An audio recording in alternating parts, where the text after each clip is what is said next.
जब भी भारत में सामाजिक न्याय और समर्पित नेतृत्व की बात होती है तो कर्पूरी ठाकुर का नाम स्वर्ण अक्षरों में लिखा जाता है। एक गरीब परिवार से निकलकर देश के सबसे चर्चित और सादगीपूर्ण नेताओं में से एक बनने तक का उनका सफर हमें सिखाता है कि अगर संकल्प मजबूत हो तो कोई भी लक्ष्य असंभव नहीं। उनकी कहानी न केवल प्रेरणादायक है बल्कि यह समाज के उन कमजोर तबकों के लिए उम्मीद की किरण भी है जो अपने अधिकारों के लिए संघर्ष कर रहे हैं। कर्पूरी ठाकुर का जन्म 24 जनवरी 1924 को बिहार के समस्तीपुर जिला के पितौंजिया, जो कि अब कर्पूरी ग्राम से जाना जाता है, गांव में एक बेहद साधारण नाई परिवार में हुआ।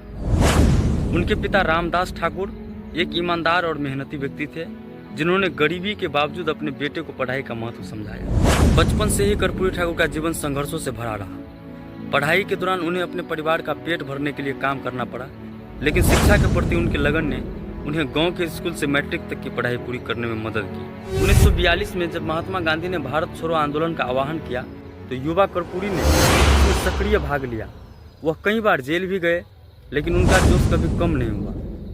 यह वह समय था जब उन्होंने समाज के सबसे निचले वर्गों के संघर्षों को नजदीक से देखा और यह तय किया कि उनकी जिंदगी का उद्देश्य इन्हीं दबे कुचले वर्गों के लिए संघर्ष करना होगा। शिक्षा और शिक्षक से नेता बनने का सफर। स्वतंत्रता के बाद कर्पूरी ठाकुर ने शिक्षक के रूप में काम करना शुरू किया, लेकिन उनकी किस्मत में राजनीति में बड़ा योगदान लिखा था।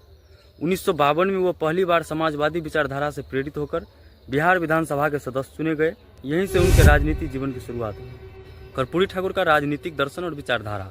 कर्पूरी ठाकुर राजनीति को सत्ता का साधन नहीं बल्कि सेवा का माध्यम मानते थे। वे राम मनोहर लोहिया के सिद्धांतों से गहराई से प्रभावित थे। लोहिया की पिछड़े पावे 100 में 60 की सोच ने कर्पूरी ठाकुर को न केवल प्रेरित किया बल्कि उनके पूरे राजनीतिक जीवन को दिशा दी। कर्पूरी ठाकुर का मुख्यमंत्री के रूप में ऐतिहासिक कदम। कर्पूरी ठाकुर 2 बार बिहार के मुख्यमंत्री बने, पहली बार 1970 में और दूसरी बार 1977 में। उनके कार्यकाल को आज भी उनके ऐतिहासिक फैसलों के लिए याद किया जाता है। कर्पूरी ठाकुर के द्वारा किए गए कुछ कार्य। पिछड़ा वर्ग आरक्षण का प्रावधान। उन्होंने सामाजिक न्याय को प्राथमिकता दी और बिहार में सरकारी नौकरियों और शिक्षा में पिछड़े वर्गों के लिए आरक्षण लागू किया। यह फैसला न केवल साहसिक था बल्कि अत्यधिक विवादित भी, क्योंकि उस समय समाज में जातिवाद और ऊंच नीच की मानसिकता हावी थी। शिक्षा सुधार। कर्पूरी ठाकुर ने शिक्षा को सभी के लिए सुलभ बनाने के लिए कई योजनाएं शुरू की। उन्होंने गरीब और पिछड़े तबकों के बच्चों को मुफ्त शिक्षा देने का प्रावधान किया। आर्थिक सादगी। उनके कार्यकाल में बिहार सरकार ने फिजूल खर्ची पर रोक लगाई। उन्होंने खुद भी एक साधारण जीवन जिया और उनके फैसलों में यह झलकता था। कर्पूरी ठाकुर का जीवन सादगी और ईमानदारी का एक जीवंत उदाहरण था। मुख्यमंत्री होते हुए भी उन्होंने अपनी सादगी को कभी नहीं छोड़ा।